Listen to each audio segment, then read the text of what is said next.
Iran, Israel, US ఈ మూడు దేశాల యుద్ధం వల్ల ఇప్పటి వరకు చాలా మంది ప్రాణాలు కోల్పోయారు. ఇజ్రాయెల్ కావచ్చు, ఇరాన్ కావచ్చు, యుఎస్ కి సంబంధించిన సైనికులు చాలా మంది గల్ఫ్ కంట్రీస్ లో ఇరాన్ అటాక్ వల్ల చాలా మంది చనిపోయారు.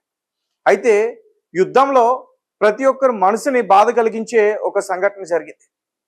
ఇరాన్ సంబంధించి మినాబ్ నగర్ అనే ప్రాంతంలో ఒక స్కూల్ పైన యుఎస్ అటాక్ చేస్తుంది. నేవీ ఆఫీసర్స్ ఇద్దరు వాళ్ళు నిఘా వ్యవస్థ సరిగ్గా లేకపోవడం వల్ల సామూహిక్ మిసైల్స్ మిస్ఫైర్ అయ్యి ఒక స్కూల్ పైన పడింది. తర్వాత 175 మంది ప్రాణాలు విడిచారు. 7 సంవత్సరాల నుంచి 12 సంవత్సరాలు ఉన్న బాలికల పాఠశాల అది. 175 మంది ప్రాణాలు విడిచారు. అయితే రీసెంట్గా ఈ విషయానికి సంబంధించి ఇరాన్కి సంబంధించిన ఇతర దేశాల్లో ఉండే ఎంబసీ కార్యాలయాలు, రాయబారి కార్యాలయాలు వాళ్ళు అఫీషియల్ ఎక్స్లో ఈ విషయాన్ని క్లియర్గా చెప్పే ప్రయత్నం చేశారంటే అన్ని దేశాలకి యుఎస్ ఒక మిస్ఫైర్ చేయడం వల్ల ఇరాన్లో ఒక బాలికల పాఠశాల కుప్పకూలింది, 175 మంది చనిపోయారనే విషయాన్ని ప్రపంచవ్యాప్తంగా అందరికీ తెలియాలని చెప్పి వాళ్ళు ప్రయత్నిస్తూ ఉన్నారు. రైట్, ఇండియా, సౌత్ ఆఫ్రికా అలాగే నైజీరియా ఈ దేశాల్లో ఇరాన్కి సంబంధించిన ఎంబసీ కార్యాలయం ఎక్స్ అకౌంట్ ద్వారా ఈ విషయాలన్నింటిని కూడా బయట పెట్టారు. అయితే అమెరికాకు సంబంధించిన యుఎస్ఎస్ ప్రాన్స్ కమాండింగ్ ఆఫీసర్ లీ ఆర్టెట్ అలాగే ఎగ్జిక్యూటివ్ ఆఫీసర్ జెఫ్రీ యు ఆర్క్, సో వీళ్ళిద్దరు తప్పిదం వల్లే ఈ అటాక్ జరిగింది.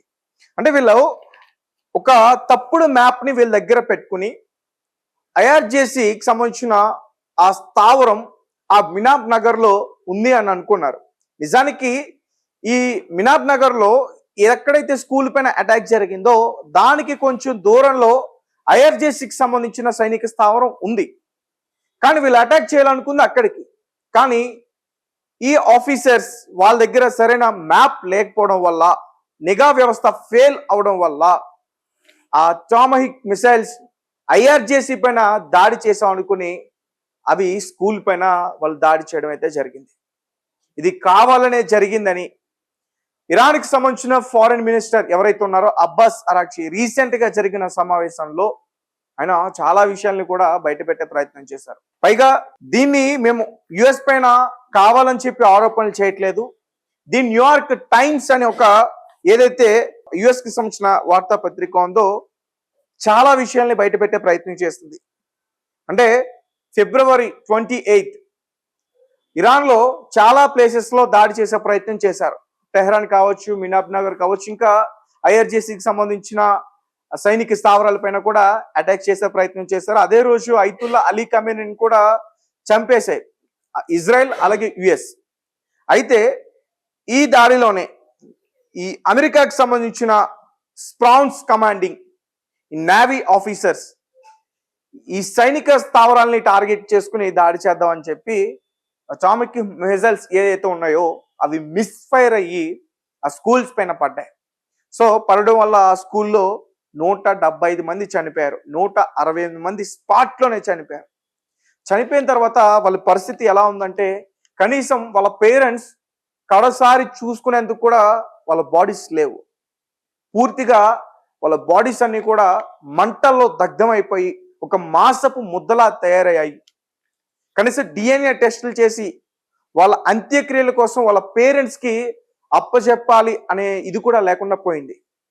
సో దీంతో ఇరాన్ ప్రభుత్వం ఏం చేసిందంటే అక్కడ దొరికిన ఏదైతే ఆ మాసపు ముద్దలు ఉంటాయో ఆ డీటెయిల్స్ అన్ని కూడా తీసుకుని వారందరికీ కూడా ఒకేసారి అంత్యక్రియలు జరిపించారు. యావత్ ప్రపంచానికి ఇది చాలా చాలా బాధ సంఘటన అని ఖచ్చితంగా చెప్పాలి. ఇద్దరు చేసిన తప్పిదం వల్ల 175 మంది పిల్లలు చనిపోయారు. సో ఇరాన్ యుఎస్ చేసిన ఈ తప్పుని ప్రపంచవ్యాప్తంగా అందరికీ తెలియజేసే ప్రయత్నం చేస్తుంది. అందులో భాగంగానే ఇరాన్కి సంబంధించిన ఫారెన్ మినిస్టర్ అబ్బాస్ అరాక్చి ఈ విషయాన్ని ప్రపంచ వేదిక పైన మాట్లాడేందుకు ప్రయత్నిస్తూ ఉన్నారు. అలాగే వారికి సంబంధించిన ఎంబసీ కార్యాలయాలు ఏ అయితే ఇతర దేశాల్లో ఉంటాయో ఆ దేశాల్లో ఎక్స్ అకౌంట్ వేదికగా ఈ విషయాల్ని బయట పెట్టే ప్రయత్నం చేస్తారు విత్ ప్రూఫ్స్. అలాగే ఎవరైతే తప్పిదం చేస్తారో ఆ ఇద్దరు ఆఫీసర్స్ ఫొటోస్ కూడా మీరు స్క్రీన్ పైన చూడొచ్చు. నేవీ ఆఫీసర్స్, యుఎస్ కి సంబంధించిన స్పాన్స్ కమాండింగ్ ఆఫీసర్స్, వీళ్ళ వల్లే 175 మంది చనిపోయారు. మీ కమెంట్స్ ఏంటి? మీరేం చెప్తారు? ఐక్యరాజ్య సమితి దీనిపైన సీరియస్ గా ఏమైనా యుఎస్ పైన యాక్షన్ తీసుకుంటుందా? ఖచ్చితంగా మీ యొక్క విలువైన కమెంట్స్ మాకు తెలియపరచండి.